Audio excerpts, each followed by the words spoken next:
Hello. कैसे हैं आप लोग? उम्मीद है कि अच्छे होंगे और प्रिपरेशन जोरों शोरों पे होगा। हम लोग का जो केबीसी नैनो पब्लिकेशन है या एक मार्केट में काफ़ी दिनों से किताब आप देख रहे होंगे, मानचित्रों द्वारा भारत का भूगोल। लंबे समय से मार्केट में आपको दिखाई पड़ रहा होगा मानचित्रों द्वारा भारत का भूगोल का अध्ययन, या बहुत स्पेशलाइज तरीके से जो मेन इसके ज्योग्राफी के जो जानकार लोग हैं उसके टीम के द्वारा इसको लिखवाया गया था। तो केबीसी नैनो के टीम के द्वारा यह निर्धारित किया गया कि किताब मार्केट में तो है ही, लेकिन सारे स्टूडेंटों को क्यों न गांव गांव घर घर तक क्या हो कि भूगोल के बारे में आपको जो एग्जाम के दृष्टिकोण से जरूरी है उसे भारत के भूगोल को मानचित्र पर पढ़ा दिया जाए। इसलिए हम लोगों ने निर्णय लिया कि चलिए ठीक है, एक भूगोल को अच्छे डायमेंशन में बताया जाए। तो उम्मीद करूंगा कि यह जो पहला चैप्टर है, भारत क्षेत्रीय परिषद, इंडियन जोनल काउंसिल, यहां से हम लोग चैप्टर की शुरुआत होता है। तो आप सबको पता है भारत के नाम के बारे में कि भारत को आर्यावर्त, जम्बूद्वीप, भारत, हिंदुस्तान, इंडिया इत्यादि नामों से जाना जाता है और इसकी राजधानी दिल्ली है, यह भी आपको पता है। अब आपसे कोई पूछ दे कि भाई भारत की विश्व स्तर पर, विश्व का मानचित्र को जब आप देखेंगे तो इसका भौगोलिक स्थिति, लोकेशन कहाँ पे है, तो बताना है कि सर देखिए, उत्तरी और पूर्वी गोलार्ध में, नॉर्थ आपको पता ही होगा, साउथ और ईस्ट और वेस्ट। तो जब आप देखेंगे भारत को तो भारत आपको इसी जगह आपको दिखाई पड़ेगा। भारत जो है आपको उत्तर और पूर्वी गोलार्ध में दिखाई पड़ेगा। तो यह एक डाटा आपके लिए जानकारी का चीज था। यह दूसरा कि अगर आप और अंदर जाके देखेंगे तो एक क्वेश्चन बार बार यूपीएससी, यूपीपीसीएस, बिहार ने पूछा है, अक्षांशीय और देशांतरीय विस्तार। या तो अप्लाई पूछा है या फैक्चुअल पूछा है, दो ही कंडीशन में भूगोल में दिखाई पड़ेगा। तो जब आपसे कोई पूछे कि भारत का अक्षांशीय विस्तार कितना है, अक्षांशीय, तो अक्षांशीय रेखा आप पहले ध्यान रखना है कि ग्लोब को जब आप देखेंगे तो 0 डिग्री के पैरेलल, ठीक है, क्षैतिज रेखाएं जो खींचा जाता है और ये कोणीय दूरी पे मापा जाता है, अक्षांश रेखाएं, ध्यान रखना है। जब हम चर्चा करेंगे आगे चल के अक्षांश और देशांतर भी बताएंगे आपको, लेकिन अभी आपको दिखाई देगा कि भारत का अक्षांशीय विस्तार कहां से कहां तक है। तो पहला कि 0 डिग्री से हम लोग ध्यान रखते हैं, उसी के पैरेलल मतलब क्षैतिज रेखा, काल्पनिक रेखा है जो खींचा हुआ ग्लोब में काल्पनिक रेखा जो देखते हैं उसे अक्षांश रेखा कहते हैं। तो भारत में अक्षांश है कितना पे, तो अक्षांशीय विस्तार आप दिखाई पड़ेगा। कि आपको एक चीज और बताएंगे कि डिग्री को मिनट और सेकेंड में हम लोग डिवाइड करने का काम करते हैं। तो 8 डिग्री, आप 8 डिग्री 4 सेकेंड उत्तरी अक्षांश से लेकर 8 4 उत्तरी अक्षांश डिग्री से लेकर 33 डिग्री 6 सेकेंड का जो टाइम है, यहां पे उत्तरी अक्षांश में भारत का अक्षांशीय विस्तार आप देख पाए। एक दूसरा कि देशांतरीय विस्तार आपको बताना है कि देशांतरीय विस्तार, तो देशांतरीय विस्तार जो है आपको ग्रीनविच मीन टाइम, आप देखेंगे ग्रीनविच टाइम को निर्धारित किया गया है देशांतरीय विस्तार। तो ऐसा दिखाई पड़ेगा आपका लाइन, ठीक है, हॉरिजॉन्टल आपको देख पाएंगे, ठीक है। तो यह आपको क्या होगा कि देशांतरीय विस्तार में आप देखें कि देशांतरीय, तो यह पूर्वी देशांतर में है। भारत किस देशांतर में? पूर्वी देशांतर में। तो है कितना? 38 डिग्री 7 सेकेंड पूर्वी देशांतर से लेकर 97 डिग्री 25 सेकेंड के पूर्वी देशांतर में आप दिखाई पड़ेगा। अब आया कि भौगोलिक विस्तार का लंबाई चौड़ाई देखते हैं। तो भारत का इसका उत्तर से दक्षिण अगर आपको चलना होगा, उत्तर से दक्षिण भारत को आप देखेंगे तो 3214 किलोमीटर इसकी उत्तर से दक्षिण तक की दूरी दिखाई पड़ेगा। पूरब से पश्चिम देखेंगे तो 2933 किलोमीटर, 2933 किलोमीटर आप देख पाएंगे, यह भी आपको दिखाई पड़ेगा। अब आया कि अब पूछ दे कि भाई टोटल इसका सीमा, स्थलीय सीमा कितना किलोमीटर है, तो इसमें जलीय इंक्लूड होगा। तो बताइएगा कि 15,106.7 किलोमीटर है, 15,106.7 किलोमीटर स्थलीय सीमा है, यह ध्यान रखने की जरूरी है। दूसरा, कोई पूछ दे कि भाई जलीय सीमा कितना है, तो बताना है कि सर 7500, यानी ऐसे भी कह सकते हैं 7516.6 किलोमीटर, यह आपको जलीय सीमा है। एक चीज और देखिएगा, जो यूपीएससी, यूपीपीसीएस, बीपीएससी या वनडे एग्जाम में इसका जल क्षेत्र पूछेगा, जलीय सीमा से रिलेटेड जोड़कर क्वेश्चन पूछे जाते हैं। तो प्रादेशिक जल सीमा पूछे कि प्रादेशिक जल सीमा का क्या मायने होता है। तो आधार जो इसका तटीय रेखा है, आधार तट के क्षेत्र से 12 किलोमीटर जलीय सीमा पूछ रहा है, तो 12 किलोमीटर तक अंदर 12 किलोमीटर समुद्री मील, 12 समुद्री मील तक आपको प्रादेशिक जलीय सीमा बता देना है। इसके बाद संलग्न क्षेत्र, अगर आपसे पूछ दिया जाए संलग्न क्षेत्र, तो बताना है कि आधार रेखा से 24 समुद्री मील संलग्न क्षेत्र पूछे, तो आधार रेखा से 24 समुद्री मील। अनन्य आर्थिक क्षेत्र, इकोनॉमिक जोन आपको दिखाई पड़ेगा आधार रेखा से 200 समुद्री मील। यहां अगर यहां पे बता देना है, यहां से कई बार प्रश्न पूछे गए हैं। साथ में जलवायु पूछेगा, तो उष्णकटिबंधीय मानसूनी जलवायु में हम लोग पढ़ते हैं, उष्णकटिबंधीय मानसूनी जलवायु में। और जो विश्व का मानचित्र देख रहे हैं ग्लोब, तो ग्लोब के टोटल क्षेत्रफल का हमारे पास जो एरिया है 2.4% हम लोग है, बहुत कम एरिया लिए हुए हैं। इसमें अगर क्षेत्रफल की दृष्टि से देखिएगा तो हम दुनिया के 7वां बड़ा देश है। क्षेत्रफल की दृष्टि से देखेंगे तो दुनिया के 7वां बड़ा क्षेत्रफल है, लेकिन जनसंख्या हमारे यहाँ 2.4 में ही 17.5 17.5% आबादी भारत में रहने का काम करता है। यह भी ध्यान रखिएगा 17.5% दुनिया का आबादी भारत के पास है। यह डाटा आपको याद रखना है। फिर जनसंख्या में, जनसंख्या के दृष्टिकोण से आप देखें, अच्छा यह जो आपको प्रादेशिक जल सीमा, तो प्रादेशिक जल सीमा का निर्धारण अंतर्राष्ट्रीय कानून के आधार पर निर्धारित किया जाता है कि कोई भी देश किसी भी दूसरे देश की एकता अखंडता को खंडित न करे और उस जलीय क्षेत्र में जाके कोई आपको सैनिक गतिविधियां या जासूसी का काम आप नहीं कर सकते हैं। एक और वह जो जल सीमा क्षेत्र निर्धारित किया गया है, उसी सीमा में क्या होगा कि वह व्यक्ति वह देश क्या करेगा कि उस संसाधनों का दोहन करने का काम करेगा, जलीय संसाधनों का दोहन करने का काम करेगा। तो यह भी आपको ध्यान रखने की जरूरत है। जनसंख्या, अभी जनसंख्या में हम लोग प्रथम पोजीशन, जैसा कि अभी करंट अफेयर्स चल रहा था यूएनओ रिपोर्ट के तहत कि 142 करोड़ प्लस हम लोग पार कर गए हैं, चाइना को पीछे छोड़ते हुए।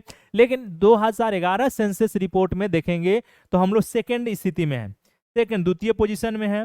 राज्यों की संख्या 28 और केंद्र शासित राज्य 8 है। यहां तक कि हमने आपको समझाने का काम किया था। क्षेत्रीय परिषद से आने से पहले हमने कहा कि आपको पर्वतीय क्षेत्रों का विस्तार 10.7, पहाड़ी क्षेत्र 18.6 है, पठारी क्षेत्र 27.7, मैदानी भाग हमारे पास 43% जीरो है। अब हमने कहा कर्क रेखा, आपको पता ही है कि हमने पीछे भी बताया था कि कर्क रेखा 8 राज्यों से होकर गुजरती है। कितने राज्यों से होकर गुजरती है? 8 राज्यों से होकर कर्क रेखा गुजरती है। तो ये 8 राज्य कौन कौन है? तो ध्यान रखना है, गुजरात, राजस्थान, मध्य प्रदेश, छत्तीसगढ़, झारखंड, पश्चिम बंगाल, त्रिपुरा और मिजोरम। त्रिपुरा और मिजोरम, यह ध्यान रखिए। एक बार क्वेश्चन पूछा था कि वह झारखंड पीसीएस में आपको दिखाई पड़ेगा, एक बार पूछा था कि इसका कौन सा मतलब कर्क रेखा पे राजधानी है, तो बताना है कि आपको रांची, उसी रांची जो राजधानी है कर्क रेखा पर स्थित है। यह भी क्वेश्चन पूछा गया है।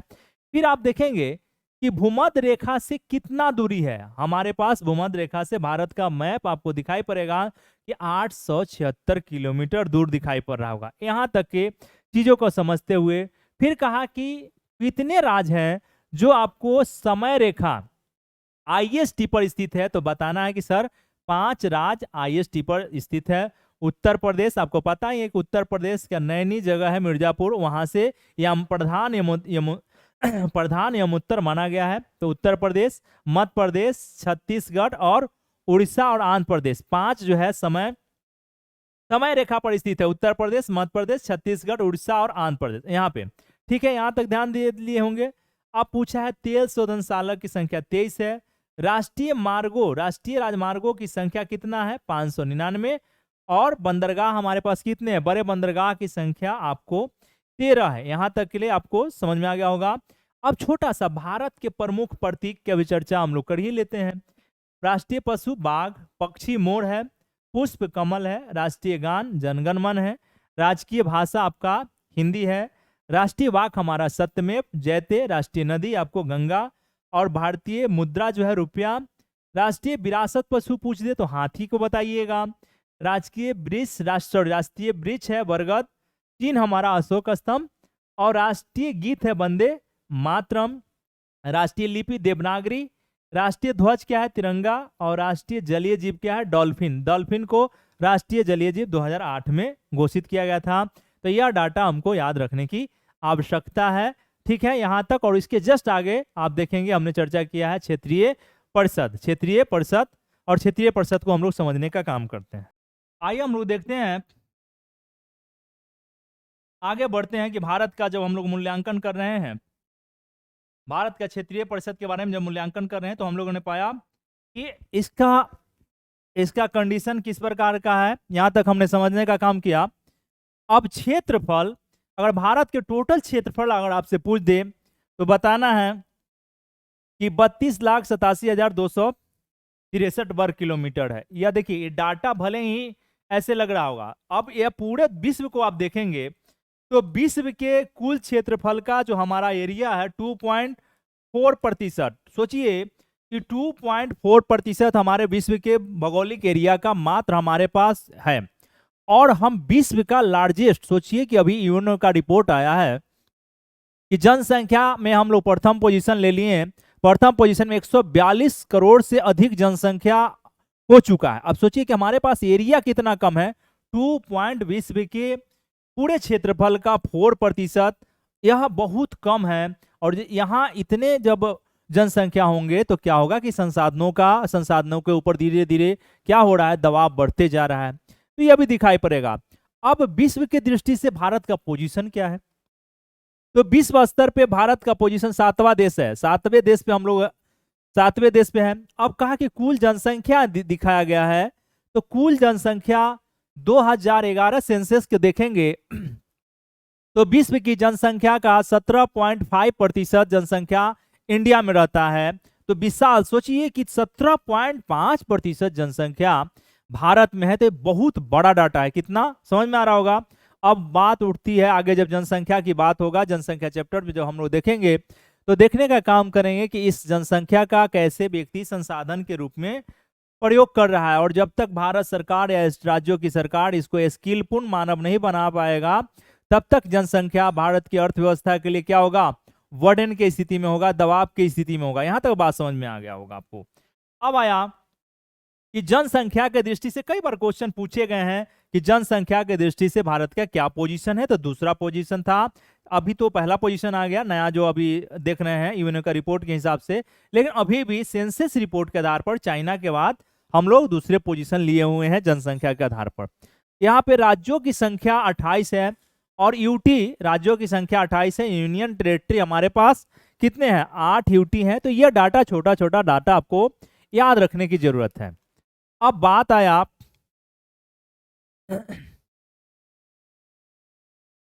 कि हमारे टोटल भौगोलिक क्षेत्र का पर्वतीय क्षेत्र कितना है, तो 10.7%, पहाड़ी क्षेत्र है 18.6, और पठारी क्षेत्र, मैदानी क्षेत्र, ये सब डाटा आपको दिखाई पड़ रहा है कि मैदानी इतना है। अब जो वेरी वेरी इंपॉर्टेंट क्वेश्चन जो आपको दिखाई पड़ेगा कि पूछ दिया जाता है कि कर्क रेखा भारत के कितने राज्यों से होकर गुजरता है, एक क्वेश्चन। दूसरा कि वह कौन सा राज्य है जहां से कर्क रेखा होकर नहीं गुजरता है, दूसरा क्वेश्चन। तो आप देखेंगे कि 8 राज्य जो है, 8 राज्यों से कर्क रेखा होकर गुजरती है, जिसमें आप गुजरात से शुरू करेंगे। गुजरात पहले देख लेंगे, गुजरात के जस्ट बगल में आपको राजस्थान दिखाई पड़ेगा, फिर मध्य प्रदेश, छत्तीसगढ़, झारखंड। झारखंड में एक बार क्वेश्चन पूछा कि झारखंड में पूछा कि कर्क रेखा पर कौन सा शहर है, कर्क रेखा पे कौन सा शहर है। तो आप देख लीजिएगा भूगोल के मैप में जाके कि रांची जो है आपको कर्क रेखा पे आपको दिखाई पड़ेगा। रांची जो राजधानी है उसका, वह कर्क रेखा पे। तो यह भी क्वेश्चन झारखंड पीसीएस में पूछे गए हैं, तो ये आपको ध्यान रखने की जरूरत है। पश्चिम बंगाल और त्रिपुरा और मिजोरम, उधर से आपको दिखाई पड़ा त्रिपुरा और मिजोरम। यह इतना 8 राज्यों को याद रखिए, इसी में से पूछ देगा, क्वेश्चन बना देगा। जो स्टेट पीसीएस लेवल का एग्जाम है, वनडे एग्जाम है, कि निम्नलिखित राज्यों में वो कौन सा राज्य है जहां से आपको कर्क रेखा नहीं गुजरती है, कर्क रेखा नहीं गुजरती। तो यह आपको ध्यान रखने की जरूरत है। एक डाटा यह भी पूछा जा सकता है कि भारत का भूमध्य रेखा से कितना दूर है, दूरी कितना है भूमध्य रेखा से, यानी 0 डिग्री जो आपका है, 0 डिग्री से भारत का डिस्टेंस कितना है, तो बताना है कि सर 876 किलोमीटर दूर है हम लोग, 876 किलोमीटर दूर है। 876 किलो में 0 डिग्री लाइन से दूरी आपको 876 किलोमीटर दिखाई पड़ेगा। दूसरा कि समय रेखा आईएसटी जो क्षेत्र होता है वह कितने राज्यों में स्थित है। आपको यामोत्तर जो हम लोग बोलते हैं कि हमारा जो टाइम जोन है वह कितने राज्यों से होकर गुजरता है, तो बताना है कि देखिए 5 राज्य हमारे ऐसे हैं जहां से आपको आईएसटी गुजरता है। तो कौन कौन, उत्तर प्रदेश नैनी आपको पता ही होगा, या प्रधान यामोत्तर हम लोग मिर्जापुर के क्षेत्र को, नैनी हमारा जगह है वहां से शुरू होता है, तो उत्तर प्रदेश होगा ही, मध्य प्रदेश होगा, छत्तीसगढ़ होगा, उड़ीसा और आंध्र प्रदेश। याद रखिए छत्तीसगढ़ उड़ीसा। कोई पूछ दे कि समय रेखा पर स्थित 5 राज्य, पूछेगा आपसे कि समय रेखा पर कितने राज्य स्थित है, तो आपको बताना है कि सर 5 राज्य है। पहला उत्तर प्रदेश बताइए, दूसरा मध्य प्रदेश बता दीजिए, तीसरा छत्तीसगढ़ बताइए, उड़ीसा बताइए और आंध्र प्रदेश बता दीजिए। इतने सारे राज्य आपके समय रेखा पर स्थित हैं, यानी कि 5 राज्य आपके समय रेखा पर स्थित है। क्लियर, कोई दिक्कत नहीं, यहां तक कि आप डाटा आप याद कर चुके होंगे। ठीक है, अब कह रहा है अंतर्राज्यीय सीमा से जुड़े, जिसमें अंतर्राज्यीय एक राज्य दूसरे राज्य से जुड़ा हुआ है, यहाँ 18 दिखाई पड़ेगा। अब 18 के बाद तेल शोधनशालाओं की संख्या, तेल शोधन केंद्र की संख्या, अभी तक जो डाटा दिखाई पड़ रहा है इसमें 23 लिखे गए हैं। बड़े बंदरगाहों की संख्या कितना है, 13 है। और आपको बड़े बंदरगाह अभी लेटेस्ट बीपीएससी ने पूछा था, पीछे दो सेशन पीछे आपको दिखाई पड़ेगा बंदरगाह, टोटल बंदरगाहों की संख्या किसी न किसी एग्जाम में आपको दिखाई पड़ रहा है, तो यह डाटा आपको याद रखने की जरूरत है। आगे बढ़ते हैं, भारत के प्रमुख प्रतीक, छोटा छोटा देखिए, यह प्रतीक आपको लगता होगा कि क्या पढ़ा रहे हैं, यह एग्जाम में आप देखेंगे कि बीपीएससी इंटरव्यू में भी यहां से क्वेश्चन पूछे गए थे। तो अगर आपको छोटा सा चीज होता है, लेकिन आप देखेंगे कि आप सब कुछ जानता है कि प्लस माइनस में मिस्टेक होने से मैथ पूरा गलत हो जाता है, तो उम्मीद करेगा सामने वाला इंटरव्यूअर कि छोटा डाटा में आपको मिस्टेक ना हो, जो हम लोग को सबको जानना चाहिए। तो राष्ट्रीय पशु अगर आपसे पूछ दिया जाता है तो बाघ बता दीजिए, पक्षी में मोर है, पुष्प में कमल है, राष्ट्रगान आपको पता ही है जनगण मन है, राजकीय भाषा हिंदी है, राष्ट्रीय वाक आपका सत्यमेव जयते, राष्ट्रीय नदी आपका गंगा, भारतीय मुद्रा का जो है रुपया, और विरासत पशु, राष्ट्रीय विरासत पशु क्या है, हाथी है, राष्ट्रीय वृक्ष हमारा बरगद है, राष्ट्रीय चिन्ह आपको अशोक स्तंभ है, राष्ट्रीय गीत वंदे मातरम, लिपि देवनागरी, राष्ट्रीय ध्वज तिरंगा, और राष्ट्रीय जलीय जीव। राष्ट्रीय जलीय जीव क्या है, आपको 2008 में दिखाई पड़ा कि डॉल्फिन को राष्ट्रीय जलीय जीव घोषित किया गया था सरकार के द्वारा, भारत सरकार के द्वारा या संघ सरकार के द्वारा। तो इतना डाटा आपको याद रखना चाहिए। अब इसके जस्ट नीचे आपके जस्ट नीचे दिखाई पड़ रहा है क्षेत्रीय परिषद। पहले तो आपको ध्यान रखना है कि क्षेत्रीय परिषद जो बना वह कैसे बना, क्यों बना, कौन कौन से क्षेत्रीय परिषद है, किस किस एरिया में है, तो ये सब डाटा आपको याद होना चाहिए। पूछा जा सकता है, या यूपीएससी भी पूछ सकता है पॉलिटी के दृष्टिकोण से, यूपी पीसीएस पूछ सकता है, बीपीएससी भी पूछ सकता है, अदर एग्जाम में पूछे जा सकते हैं। तो आपको पता होगा कि राज्य पुनर्गठन आयोग के बारे में आपने सुना होगा। राज्य पुनर्गठन आयोग जो 1955 में रिपोर्ट आने के बाद, फजल अली रिपोर्ट आने के बाद 1956 से कार्यरत हो गया, और इसी राज्य पुनर्गठन आयोग के साथ 14 राज्य और 6 केंद्र शासित राज्य बनाए गए थे। और इसी के तहत, राज्य पुनर्गठन आयोग के तहत ही आप देखेंगे कि क्षेत्रीय परिषद बनाया गया है। तो आपको यहां दिखाई पड़ा पंडित नेहरू जी के बारे में लिखा हुआ है कि 16 जनवरी 1956 को राज्य पुनर्गठन आयोग की सिफारिश पर अनुच्छेद 263 के अधीन, 263 के अधीन राज्य पुनर्गठन अधिनियम 1956 के भाग 3 में 5 क्षेत्रीय परिषद, 5 कितने क्षेत्रीय परिषद हो गया, 5। अब यहां कह रहा है कि सांविधिक निकाय, ठीक है, स्ट्यूटरी बॉडी के रूप में स्थापित की गई थी। सांविधिक निकाय है यह, बात समझ में आ रहा होगा कि संविधान से इतर है ये, मतलब आपको संसद के प्रोविजन के द्वारा या अध्यादेश के द्वारा इसको बनाया गया है, तो ये चीज ध्यान रखना है। कोई आपसे पूछ दे, सीधा सीधा जवाब आपको देना है। पूछ दे आपसे क्षेत्रीय परिषद, तो क्षेत्रीय परिषद के बारे में बताना है कि देखिए क्षेत्रीय परिषद में पंडित जवाहरलाल नेहरू जी का योगदान है पहला। और इसे बनाया कैसे गया कि राज्य पुनर्गठन आयोग 1956 के भाग 3 के तहत आपको 5 क्षेत्रीय परिषद का गठन किया गया है और एक सांविधिक निकाय थी। ठीक है, यह आपको ध्यान रखने की जरूरत है। यहां पे अब आपको यहां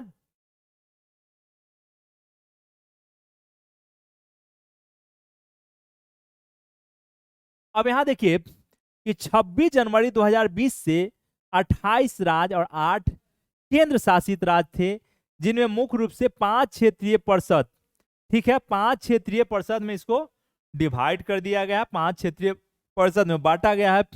अब इसमें देखेंगे पूर्वोत्तर राज्य, नॉर्दर्न ईस्टर्न स्टेट में असम, अरुणाचल प्रदेश, मणिपुर, त्रिपुरा, मिजोरम, मेघालय, नागालैंड को क्षेत्रीय परिषद में शामिल नहीं किया गया है। आप गौर से समझिए कि पूर्वोत्तर के 7 ऐसे राज्य हैं जिसे क्षेत्रीय परिषद में शामिल नहीं किया गया है। पूर्वोत्तर राज्य विशेष समस्याओं को पूर्वोत्तर परिषद अधिनियम 1972 के तहत गठित पूर्वोत्तर परिषद द्वारा हल किया जाता है। गौर से सोचने वाला बात है।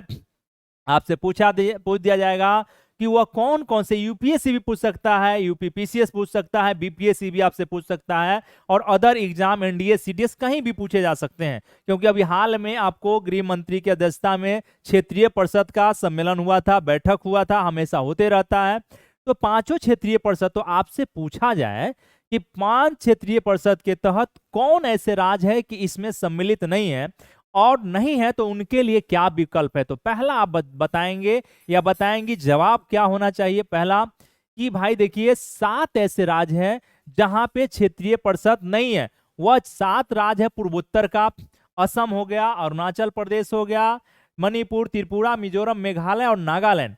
इनके लिए ये क्षेत्रीय परिषद के मेंबर नहीं है। इधर वाला देखिए मैप को जरा सा कि क्षेत्रीय परिषद में कौन कौन नहीं है। तो देखिए जरा ध्यान से, आपको दिखाई पड़ेगा असम, अरुणाचल प्रदेश, मेघालय, नागालैंड, मणिपुर, मिजोरम और त्रिपुरा।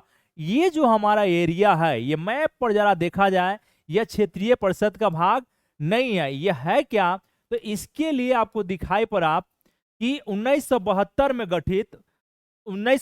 में जो गठित है पूर्वोत्तर परिषद, क्या है, इसके लिए 1972 में गठित पूर्वोत्तर परिषद काम करता है। पूर्वोत्तर परिषद काम करता है, याद हो गया होगा। तो क्षेत्रीय परिषद में क्या है कि 7 ऐसे राज्य हैं जहां क्षेत्रीय परिषद से जुड़ा हुआ नहीं है, उसको 1972 में पूर्वोत्तर परिषद बना के उससे डील करने, उनकी समस्याओं को अलग तरीके से नेतृत्व करने का काम किया जा रहा है। तो ये बहुत बड़ा डाटा है आपको। अब आपके बात आया कि सर कि कौन कौन से क्षेत्रीय परिषद है और कौन कौन से राज्य। तो पहला देखिए उत्तर, देखिए मानचित्र पर उत्तर क्षेत्रीय परिषद। तो उत्तर क्षेत्रीय परिषद का जो मुख्यालय होता है नई दिल्ली होते हैं। कहां पे, अब इसमें कौन कौन से है, तो 4 राज्य होगा, हरियाणा, हिमाचल प्रदेश, पंजाब, राजस्थान, और 4 केंद्र शासित राज्य है, यूटी 4 है। देखिए उत्तर क्षेत्रीय परिषद जो नई दिल्ली मुख्यालय है जिसका, उसमें 4 राज्य हो गया, पंजाब, हरियाणा, हिमाचल प्रदेश, पंजाब, राजस्थान। और यूटी में जम्मू कश्मीर, लद्दाख, चंडीगढ़ और दिल्ली। ये सारे कहां पड़ेंगे, उत्तर क्षेत्रीय परिषद में। तो यह याद रखने की जरूरत है मानचित्रावली में, पहला। दूसरा याद रखिएगा मध्य क्षेत्रीय परिषद। अब बीच में आ जाइए, मानचित्र के बीच में। अब चलना है कहां है आपको, प्रयागराज, उसका मुख्यालय, मध्य क्षेत्रीय परिषद का मुख्यालय कहां होगा, प्रयागराज। चलिए भाई ठीक है, अच्छा बात है। तो प्रयागराज में कितने राज्य आ जाएंगे मध्य क्षेत्रीय परिषद में, यहां आपके 4 राज्य आएंगे। तो कौन कौन, 4 राज्य में छत्तीसगढ़, उत्तराखंड, उत्तर प्रदेश और मध्य प्रदेश। ध्यान रखने की जरूरत है, 4 राज्य। यहां से भी क्वेश्चन पूछे जा सकते हैं कि निम्नलिखित राज्यों मध्य क्षेत्रीय परिषद में कौन से राज्य सम्मिलित नहीं है, आराम से क्वेश्चन बन सकता है। तो बता देना है कि आप चिंता मत करिए, 4 राज्य है इसमें, छत्तीसगढ़, उत्तराखंड, उत्तर प्रदेश और मध्य प्रदेश, कोई दिक्कत नहीं है, आसानी से तो उत्तराखंड से जोड़ लीजिएगा, उत्तराखंड, उत्तर प्रदेश, छत्तीसगढ़ और मध्य प्रदेश, यहां से आप याद कर सकते हैं। अब आया पूर्वोत्तर क्षेत्रीय परिषद, पूर्वोत्तर तीसरा पूर्वोत्तर क्षेत्रीय परिषद, कोलकाता जाना है। कहाँ जाना है आपको? मुख्यालय कोलकाता। पूर्वोत्तर क्षेत्रीय परिषद का मुख्यालय कहाँ होगा? कोलकाता होगा। अब इसमें भी 4 राज्य आते हैं, तो 4 राज्य में कौन कौन भाई? तो बिहार, झारखंड, उड़ीसा, पश्चिम बंगाल। पूर्वोत्तर क्षेत्रीय परिषद का मुख्यालय कहाँ हो गया? कोलकाता हो गया। और 4 राज्य बिहार, झारखंड, उड़ीसा और पश्चिम बंगाल, इन 4 राज्यों को ध्यान से देखने की आवश्यकता है। क्लियर? कोई दिक्कत नहीं है। तो ये भी आपके काम के डाटा था। अब आया कि पश्चिम क्षेत्रीय परिषद, पश्चिम जाना कहाँ है? मुंबई नगरी, माया नगरी। कहाँ जाना है आपको? मुंबई। समझ रहे होंगे ना? मुंबई कितना आपको मुंबई का महत्व जानते हैं, वह कमर्शियल राजधानी है। तो यहां जाइएगा तो यहाँ पे 3 दिखाई पड़ेगा, एक यूटी मिलेंगे आपको। तो 3 राज्य में कौन कौन है भाई? गोवा, गुजरात और महाराष्ट्र पश्चिमी क्षेत्रीय परिषद में पड़ेगा। गोवा, गुजरात और महाराष्ट्र पश्चिमी क्षेत्रीय परिषद में पड़ेगा। और यूटी में आपको दिखाई पड़ेगा दादर नगर हवेली और दमन दीव। दमन दीव, यह आपको याद रखना है कि दादर नगर हवेली और दमन दीव कहां पड़ जाएगा? तो पश्चिमी क्षेत्रीय परिषद में पड़ जाएगा। छोटी सी बात है। अब आया कि दक्षिण क्षेत्रीय परिषद, कहां? दक्षिण क्षेत्रीय परिषद। दक्षिण क्षेत्रीय परिषद में 5 राज्य होंगे। कितने राज्य होंगे? दक्षिण क्षेत्रीय परिषद में 5 राज्य होंगे। तो 5 राज्य में इसका मुख्यालय तमिलनाडु आपको दिखाई पड़ेगा, इस क्षेत्र में चेन्नई। इसमें आंध्र प्रदेश, तेलंगाना, कर्नाटक, केरल, तमिलनाडु और एक यूटी होगा। एक इसमें 5 राज्य और एक केंद्र शासित राज्य होंगे। तो केंद्र शासित राज्य में पुडुचेरी हो गया। यह ध्यान रखने की जरूरत है, कोई दिक्कत नहीं है। यहां तक के बात समझ में आ रहा होगा? सब कुछ तो बताएं, लेकिन बात है कि सर सिक्किम को कहां रखे हैं? सिक्किम को कहां रखा गया है? अब देखिए लिखा हुआ है कि सिक्किम राज्य को दिनांक 23 दिसंबर 2002 को अधिसूचित पूर्वोत्तर परिषद संशोधन अधिनियम, पूर्वोत्तर परिषद संशोधन अधिनियम 2002 के तहत पूर्वोत्तर परिषद में शामिल किया गया है। अब आपसे पूछ देगा कि सिक्किम को कहां रखेंगे? तो सिक्किम को हम जो 72 वाला पूर्वोत्तर परिषद अधिनियम 1972 के तहत और 2002 में उसे संशोधित किया गया था, फिर 23 में आपको संशोधित किया गया, 2002 में संशोधित किया गया। तो इसी में हम लोग क्या करेंगे कि रखने का काम करेंगे, सिक्किम को पूर्वोत्तर परिषद में रखने का काम करेंगे। अभी क्या करता है क्षेत्रीय परिषद? तो इंटर स्टेट क्षेत्रीय परिषद में क्या होता है कि इंटर स्टेट क्षेत्रीय मुद्दा इसमें रखे जाते हैं। आपसी मुद्दा, आपस के जो नदी विवाद हो सकता है, कुपोषण हो सकता है, किसी राज्य के बीच इंटर कोई प्रॉब्लम चल रहा है, कोई इशू चल रहा है, तो इन क्षेत्रीय समस्याओं को, विषमता, आय असमानता, ये सारे इशू को यहाँ पे चर्चा होगा। नदी जल बंटवारा से रिलेटेड बहुत सारे इशू आप देखेंगे जो सामाजिक आर्थिक क्षेत्रीय विकास को असंतुलित किए हुए हैं, उसको समाधान करने के लिए आपको दिखाई पड़ेगा कि यह सद्भावनापूर्ण केंद्र राज्य संबंधों का मंच उपलब्ध कराएगा। क्षेत्रीय परिषद अंतरराज्य जो क्षेत्रीय मुद्दे हैं उसको सॉर्ट आउट करने। आप जब केंद्र राज्य संबंध की बात करेंगे तो कॉन्स्टिट्यूशन में आपको दिखाई पड़ेगा कि जो आप देखेंगे कि आगे आप जब कॉन्स्टिट्यूशन वाला एरिया पढ़ते हैं तो आपको पता होगा रणजीत सिंह सरकारिया आयोग, रणजीत सिंह सरकारिया आयोग। तो रणजीत सिंह सरकारिया आयोग का गठन आपको पता ही होगा 83 में 1983 में गठित किया था और 88 में, देखिए कई डाटा आपको 87 लिखेगा, लेकिन 1988 में क्या हुआ था कि सरकारिया आयोग ने सेंटर स्टेट रिलेशन केंद्र राज्य संबंधों पर अपना रिपोर्ट देते हुए बहुत मार्मिक तरीके से बताया था कि कैसे राज्यों को अधिक स्वायत्तता देने के साथ साथ उनको संबंधों को केंद्र और राज्य के साथ कुल बेहतर अगर समन्वय बनता है तो भारत क्या होगा, सभी समस्याओं का समाधान करते हुए आंतरिक समस्या वो आगे बढ़ते चला जाएगा। तो यह भी रणजीत सिंह सरकारिया आयोग को भी ध्यान में रखिएगा। यहाँ पे यहाँ तक के बात हमने आपको बताने का काम किया जो काम का चीज है। अब जरा मानचित्र को देखिए। अब जाइए घूमने के लिए, जम्मू कश्मीर से शुरू करिए, यह यूटी हो गया है 2019-20 में ही, आपको पता होगा। लद्दाख, अच्छा लेह लद्दाख, लद्दाख की राजधानी लेह है, आपको पता ही होगा। अभी समाचार में था लिथियम, तो आपको पता होगा कि सबसे अधिक अभी लद्दाख के क्षेत्र में लिथियम मिला है। लिथियम हमारे पास था नहीं लेकिन मालामाल हो गए हैं। 1 नंबर पे लिथियम अगर आप देखेंगे तो लद्दाख वाला एरिया में। दूसरा जो न्यूज है छत्तीसगढ़ को याद रखिएगा, यहां से भी लिथियम का काफी मात्रा में भंडार मिला है। तो आप देखती थोड़ा घूमना भी जरूरी है आपको। अब लेह लद्दाख देख लिए, जम्मू कश्मीर चले गए। फिर आप देखें कि शिमला जाइएगा तो हिमाचल प्रदेश, तो हिमाचल प्रदेश अगर आप जा रहे हैं तो इसका दो राजधानी दिखाई पड़ेगा, एक तो शिमला दिखाई पड़ेगा और दूसरा शीतकालीन राजधानी धर्मशाला दिखाई पड़ेगा। तो आप क्या करिए, घूमिए, घूमने से भी कई सारे आपको नॉलेज में वृद्धि होगा। भारत को आप देख लेंगे, जब भी कभी फ्री हो जाइए तो अपने मित्रों के साथ टाइम बनाइए कि भाई 2 दिन में हिमाचल घूम लेना है, 4 दिन में उत्तराखंड देख लेना है, ठीक है, कोई दिक्कत नहीं है। फिर आप जस्ट आएंगे तो पश्चिम साइड में, पाकिस्तान के साइड में आप दिखाई पड़ा पंजाब। पंजाब, तो पंजाब जो है, पंजाब आप देखिए तो पंजाब का कैपिटल आपको पता ही होगा। पंजाब और हरियाणा का जो कैपिटल एक ही है, चंडीगढ़, और चंडीगढ़ यूटी में भी आता है, यहाँ पे आपको ध्यान रखने की जरूरत है। फिर आप यहाँ पाकिस्तान से, जब आप पाकिस्तान के तरफ हैं तो आप ठीक देखिए वहां पे हरियाणा देख रहे हैं, दिल्ली हरियाणा देख रहे होंगे, और उस तरफ आप चाइना, दिल्ली हरियाणा पहले इधर ही देख लीजिए, दिल्ली हरियाणा, राजस्थान देखेंगे, राजस्थान घूम लीजिए, जयपुर चले जाइए, पिंक सिटी देख लीजिए। उसके बाद आप वहीं से आपको गुजरात आ जाना है। गुजरात जब आएंगे तो गुजरात में आपको गांधीनगर, आपको पता ही है गुजरात गांधीनगर, यहाँ आप देख लेंगे, ठीक है। यहाँ पे यूटी में आपको दिखाई पड़ेगा, गुजरात के हिस्सा में ही आप देखेंगे तो दमन आपको दिखाई पड़ेगा। दमन कोई दिक्कत नहीं है, दमन और दीप ये वाला एरिया दिखाई पड़ेगा, दीप यहाँ है, दमन और दीप देख सकते हैं। अब फिर भारत पे देखिए, प्यारा भारत पे, भारत प्यारा भारत को जब मूल्यांकन करते हैं तो कितना मजा आता है, क्योंकि यही तो आपका जान है, यही तो आपका अभिमान और स्वाभिमान है, क्योंकि इसके बिना तो सब कुछ बेकार है।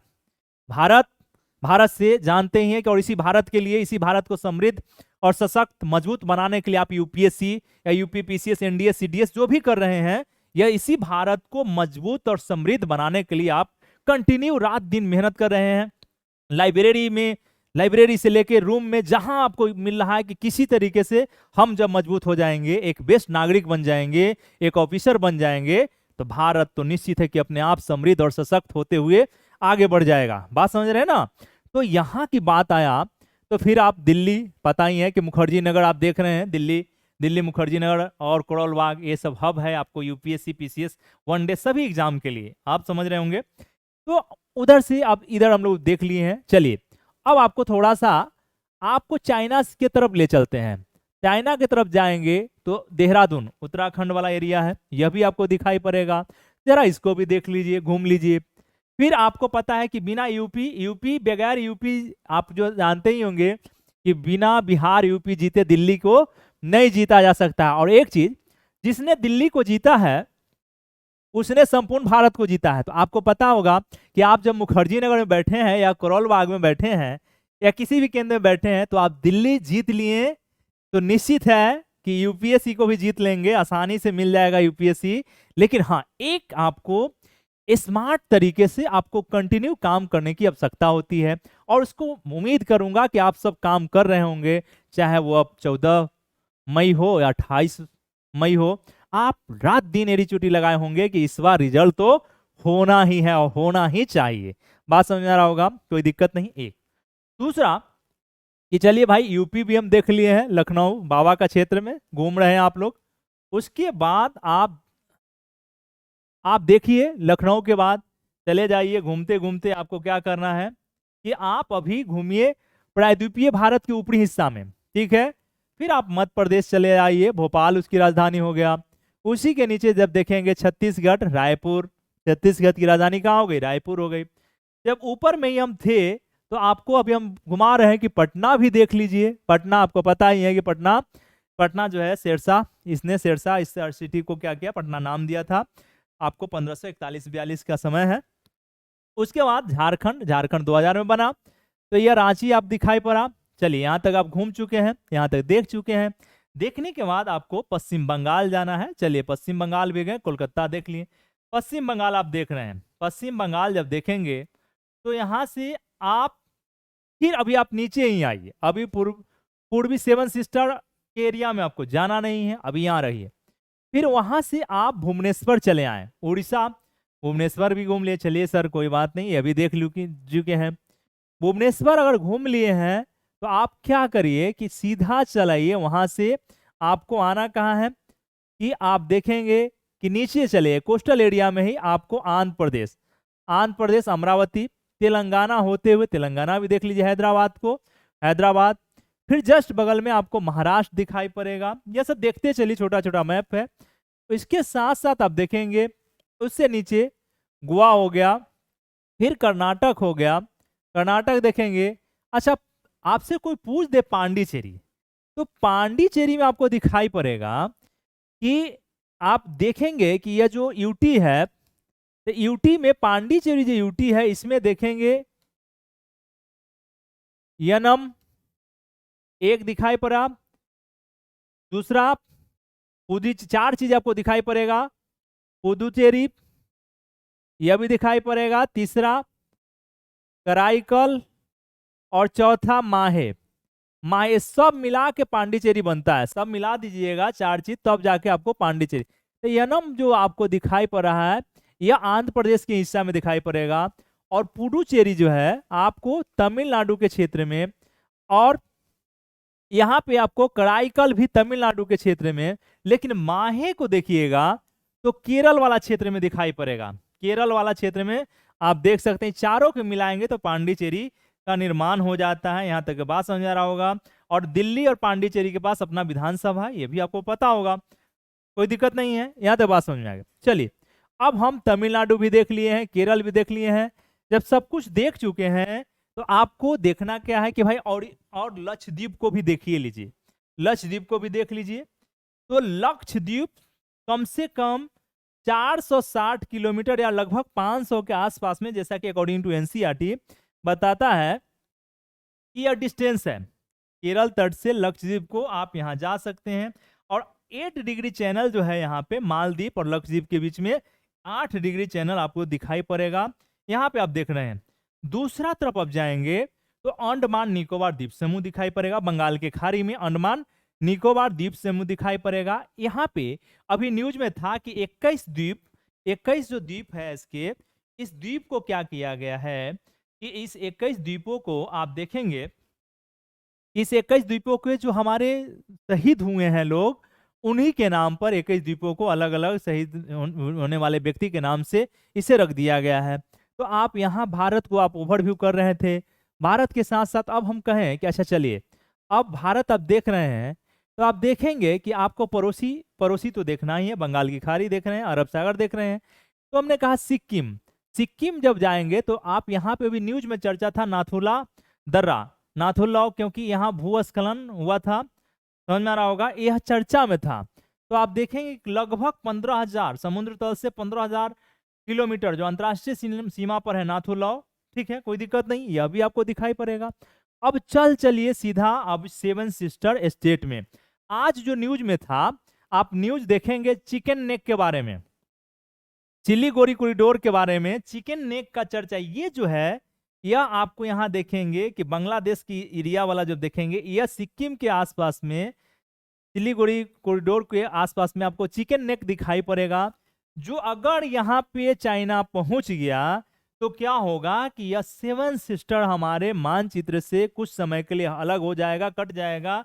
इसलिए बांग्लादेश ने कहा है कि आप हमारे बंदरगाह का यूज आप बेहतर तरीके से कर सकते हैं। यह न्यूज काफी आपको, क्योंकि इसका 20 किलोमीटर 60 किलोमीटर और 20 किलोमीटर के रेंज है लंबाई चौड़ाई में चिकन नेक के बारे में। क्योंकि इसलिए भारत सरकार यहाँ काफी सतर्क रहती है। डोकलाम वाला एरिया आप देखे होंगे कि काफी विवाद बना हुआ था। तो सिक्किम से जब आगे आप बढ़ते हैं तो आप देख पाएंगे कि असम भी हो लीजिए, ठीक है भाई, असम हो लिए। ऊपर अरुणाचल प्रदेश, तो अभी अरुणाचल प्रदेश में आपको दिखाई पड़ेगा कि जस्ट अंतिम गांव के, अभी आपके गृह मंत्री साहब अंतिम गांव जो है, वहां अंतिम गांव हम लोग कहते थे, लेकिन उन्होंने कहा कि अंतिम गांव नहीं है, यह प्रथम गांव है, क्योंकि यह प्रथम गांव है। इसका चर्चा आपको हुआ था।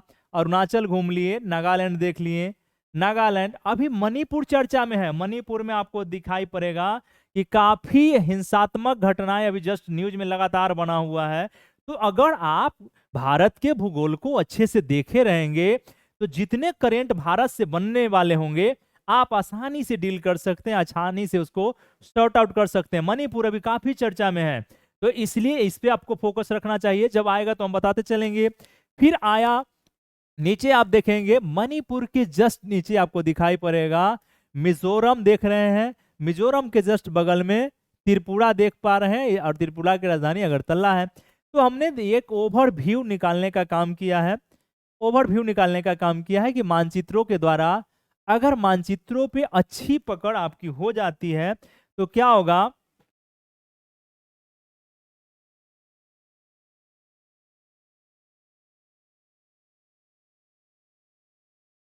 यहां तक की बात हमने आपको समझाया, ठीक है। अब देखते हैं कि मानचित्र में कि हिमालय क्षेत्र में टोटल 11 राज्य स्थित हैं। पूछ देगा कि हिमालय क्षेत्र में कितने राज्य स्थित हैं, तो आपको बताना है कि सर टोटल 11 राज्य है। पंजाब, सिक्किम, पंजाब के बाद हिमाचल, उत्तराखंड, सिक्किम, असम, अरुणाचल, नागालैंड, मणिपुर, मिजोरम, त्रिपुरा और मेघालय, ठीक है। और हिमालय क्षेत्र में 2 यूटी आपका है, जम्मू कश्मीर और लद्दाख। जम्मू कश्मीर और लद्दाख, यह भी ध्यान रखने का जरूरी है। अच्छा, इसी में जो हम लोग क्षेत्रीय परिषद का जब चर्चा कर रहे थे, हमने कहा कि क्षेत्रीय परिषद के बारे में पूछे तो आपको बताना है कि राज्य पुनर्गठन आयोग 1956 के भाग 3 के द्वारा गठित किया गया था। तो इस गठन में क्या क्या होता है कि आप देखेंगे, गठन करने का काम इसमें राष्ट्रपति का होगा, लेकिन क्षेत्रीय परिषद की बैठक की अध्यक्षता पूछ दे तो केंद्रीय गृह मंत्री द्वारा किया जाता है। अध्यक्षता, बैठक की अध्यक्षता कौन करेगा? केंद्रीय गृह मंत्री करेंगे, एक लाइन। और इसमें सदस्य में राज्यों के मुख्यमंत्री और 2 मंत्री प्रत्येक क्षेत्रीय परिषद के सदस्य होते हैं। 2 मंत्री और राज्यों के मुख्यमंत्री इसके सदस्य होंगे। अध्यक्षता कौन करेगा? केंद्रीय गृह मंत्री। एक गठन का बात, पावर की बात है, क्षेत्रीय परिषद के गठन की बात कर दे तो आपको बताना है कि गठन का पावर जो है राष्ट्रपति के पास है, एक। दूसरा कि अध्यक्षता करने का काम कौन करेगा? तो आप सीधा बताइएगा कि भारत के गृह मंत्री करेंगे। और इसके सदस्य क्या बात कहेगा तो आप बता दीजिएगा कि इसमें मुख्यमंत्री होंगे और 2 मंत्री सदस्य होते हैं। इतना आपको ध्यान रखना चाहिए। अब कड़ा है कि केंद्र शासित प्रदेशों के मामले में प्रत्येक केंद्र शासित प्रदेश के भी 2 सदस्य होते हैं। यहां पे आपको ध्यान रखना है।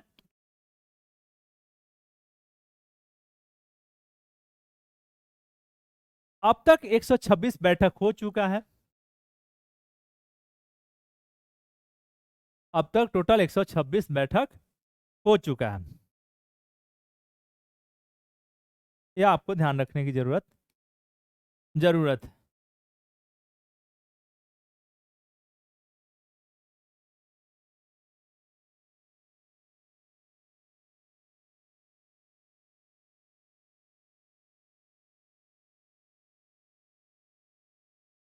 अब आया कि कुछ राज्यों की राजधानी देखा जाए। 5 ऐसे राज्य है जिसकी राजधानी इसमें चर्चा किया गया है कि 2-2 राजधानी दिखाई पड़ेगा। तो जम्मू कश्मीर को देखेंगे तो जम्मू कश्मीर जो यूटी हो गया है, एक तो श्रीनगर ग्रीष्मकालीन और जम्मू इसका शीतकालीन राजधानी है। तो एक ध्यान रखिएगा, जम्मू यूटी का 2 राजधानी है, श्रीनगर ग्रीष्मकालीन और जम्मू आपका शीतकालीन, एक ध्यान रखना है। ठीक इसी तरीके से हिमाचल प्रदेश का मेन राजधानी शिमला है, लेकिन शीतकालीन राजधानी कोई पूछ दे तो क्या बताना है कि धर्मशाला है, यह भी ध्यान रखिएगा। तीसरा, आंध्र प्रदेश में जाएंगे तो 3 दिखाई पड़ेगा। आंध्र प्रदेश में 3 कौन कौन भाई? अमरावती विधायी राजधानी और विशाखापत्तनम कार्यकारी है और कुर्नूल न्यायिक राजधानी। कुर्नूल न्यायिक राजधानी आंध्र प्रदेश में। देखिए आप अब एक छोटा सा डाटा आपको कभी भी इंटरव्यू में पीटी में फंसा सकता है। अगर आप सक्रिय और एक्टिव नहीं है, आंध्र प्रदेश से पूछ देगा, जल्दी में पूछ देगा कि आंध्र प्रदेश की तीनों राजधानी के बारे में बताइए। तो अमरावती बताना है कि विधायी राजधानी है, एक। दूसरा विशाखापत्तनम क्या है? कार्यकारी है, दूसरा। तीसरा कुर्नूल क्या है कि न्यायिक राजधानी। यह तीनों चीज आपको याद रखना चाहिए। महाराष्ट्र में देखेंगे तो इसका मुंबई ग्रीष्मकालीन और नागपुर शीतकालीन, ठीक है, ग्रीष्मकालीन और शीतकालीन। उत्तराखंड में आपको देहरादून आपको दिखाई पड़ेगा मेन राजधानी, लेकिन गढ़सैन जो है ग्रीष्मकालीन राजधानी है, यह आपको याद रखना चाहिए, ठीक है। अब आया है कि उत्तर क्षेत्रीय परिषद में शामिल 4 राज्य और उसकी राजधानी देखते चलिए। 4 राज्य उत्तर प्रदेश उत्तर क्षेत्रीय परिषद में। पहला हमने कहा कि उत्तर क्षेत्रीय परिषद की जो मेन राजधानी कहाँ होगा? दिल्ली होगा। कहाँ होगा? दिल्ली होगा। इसमें 4 राज्य और इसकी राजधानी लिखा गया है। तो आपको पता है हिमाचल प्रदेश में शिमला, पंजाब चंडीगढ़ है हरियाणा, चंडीगढ़ और राजस्थान, कोई दिक्कत नहीं है। यहाँ पे मध्य क्षेत्रीय परिषद में देखेंगे तो हमने कहा प्रयागराज, प्रयागराज यहाँ पे हमने कहा। यहाँ पे देखिए उत्तराखंड देहरादून, उत्तर प्रदेश लखनऊ, मध्य प्रदेश भोपाल और छत्तीसगढ़ का राजधानी रायपुर। यह छोटा सा आपको डाटा था। क्षेत्रीय परिषद, आपको पूर्वी क्षेत्रीय परिषद में 4 राज्य शामिल है, तो इसका राजधानी हमने कहा पूर्वी क्षेत्रीय परिषद की कोलकाता है। कहाँ पे है? कोलकाता है। तो कोलकाता है तो इसमें कौन कौन राज्य? तो पश्चिम बंगाल देखिए, बिहार, पटना, रांची और भुवनेश्वर, ये 4 राज्य, कोई दिक्कत नहीं है। यहाँ पे फिर आया पश्चिमी क्षेत्रीय परिषद में तीन, तो इसका कहाँ है भाई पश्चिमी क्षेत्रीय परिषद? तो मुंबई है। कहाँ पे है? मुंबई है। यहाँ पे हमने बताया था गुजरात गांधीनगर, महाराष्ट्र मुंबई, गोवा पणजी, ठीक है। 5वां आपको क्षेत्रीय परिषद में आपको दिखाई पड़ा 5 राज्य है, तो इसका हमने बताया, कहाँ बताया था आपको? चेन्नई। कहाँ बताया था? चेन्नई। कहाँ बताया था कि इसका मेन जो राजधानी हो गया, क्षेत्रीय परिषद का मुख्यालय कहाँ हो गया? चेन्नई हो गया। तो चेन्नई में देखेंगे तेलंगाना है, तेलंगाना हैदराबाद, आंध्र प्रदेश अमरावती, तमिलनाडु चेन्नई, कर्नाटक बंगलुरु और केरल तिरुवनंतपुरम, यहाँ पे आपको दिखाई पड़ा। पूर्वोत्तर राज्य में 8 शामिल है, तो जरा इसको देख लीजिए। पूर्वोत्तर राज्य में तो सिक्किम का राजधानी आपको पता ही है, गंगटोक है। असम दिसपुर, अरुणाचल प्रदेश ईटानगर, नागालैंड कोहिमा, मणिपुर का इम्फाल, मिजोरम आइजोल, त्रिपुरा अगरतला और मेघालय का शिलोंग। यह आपको ये छोटा सा डाटा है, यहाँ से आपको पूछने की चांस नहीं होता है, लेकिन क्या होता है कि पूर्वोत्तर राज्य में शामिल 8 राज्य, और अभी आपको जो न्यूज चल रहा है मणिपुर का, वहां से हो सकता है उसका भूगोल पूछ दे, उसका जनजाति पूछ दे। इसलिए मैं बार बार कह रहा हूं कि मानचित्रावली का अध्ययन बेहतर से करना आपको आवश्यक है, जिससे क्या होगा कि आपका मैप मजबूत होते चला जाएगा। आप यहाँ के, अगर भूगोल आपका टाइट है बंधु, तो आपको ध्यान रखना है कि भूगोल जिसका बढ़िया है उसका पॉलिटी अच्छा से समझ में आ जाएगा, उस एरिया का इकोलॉजी अच्छा समझ में आ जाएगा, उस एरिया का इन्वायरमेंट अच्छा समझ में आ जाएगा, उस एरिया का आपको वर्षा का कंडीशन क्या होगा, और जो वर्षा के हिसाब से एग्रीकल्चर किस प्रकार का होगा। तो इसलिए मैं आप सबसे रिक्वेस्ट कर रहा हूँ या फिर समझा रहा हूँ कि भूगोल पर अच्छी पकड़ आपकी होनी चाहिए। यहाँ तक बात समझ में आ रहा होगा, कोई दिक्कत नहीं है? यहाँ तक क्लियर हो गया है? कोई दिक्कत नहीं है? यहाँ पे क्लियर हो गया। चलिए, यहाँ तक के बात अगर आप समझ गए हैं तो हम बात करते हैं आगे। हमारा लास्ट है। अब यहाँ पे आपको दिखाई पड़ रहा है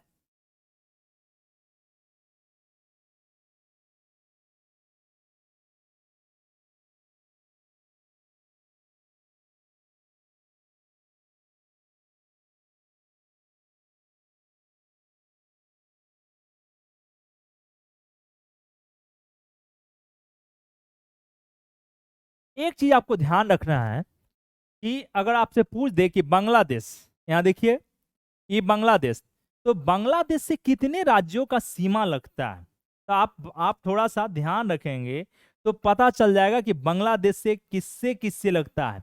एक तो पश्चिम बंगाल हो गया, कोई दिक्कत नहीं है, यहाँ तक क्लियर हो गया है।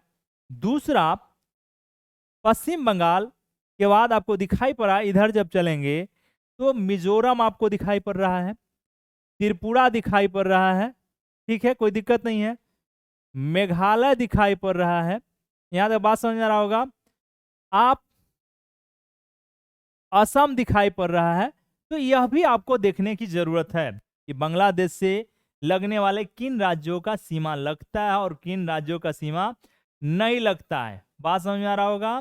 तो आपको ध्यान रखना है कि बांग्लादेश से किन किन राज्यों का सीमा लगता है। एक छोटा सा थोड़ा सा डाटा था, तो आप मानचित्र को देखेंगे तो यहां से क्लियर हो जाएगा, कोई दिक्कत नहीं है। तो यह आपका मानचित्रावली पर हम लोग भारत को अभी देखने का काम कर रहे हैं।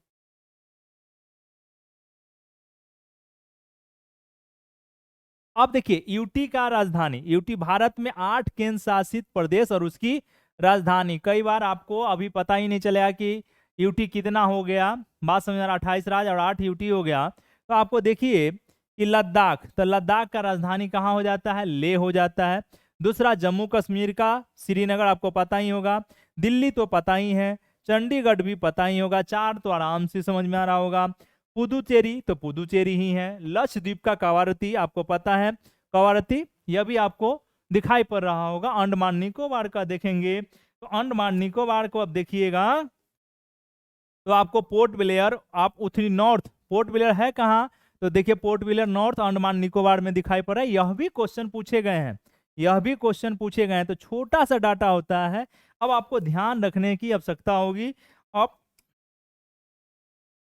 अब नागर, दादर नगर हवेली और दमन दीप, दादर नगर हवेली और दमन और दीप, देखिए यह वाला दादर नगर हवेली और दमन दीप सबका राजधानी कहाँ हो जाता है, तो दमन होता है। कहाँ पे होगा, दमन में होगा। तो आपको ध्यान रखेंगे तो 8 राज्यों की जो राजधानी है वो आसानी से, सॉरी यूटी का राजधानी आपको याद रहेगा। तो यह था आपको पहला चैप्टर, आपको पहला चैप्टर हम लोग इसका देख रहे हैं मानचित्रावली, भारत क्षेत्रीय परिषद के मानचित्रावली के अध्ययन के तहत। यहाँ तक क्लियर हो गया होगा, उम्मीद करूंगा कि आपको, आपके लिए। और एक चीज और कि जब आप लोग सुन रहे हैं यूट्यूब पर केबीसी नैनो पब्लिकेशन को, तो उसे लाइक सब्सक्राइब करना ना भूलें। उसको लाइक करें, सब्सक्राइब करें, बच्चों को प्रमोट करें और शेयर करने का काम करें। और इससे क्या होगा कि ज्योग्राफी धीरे धीरे आपका ठीक होते चला जाएगा, कोई दिक्कत नहीं। यहाँ तक की बात समझ में आ गया होगा, ठीक है।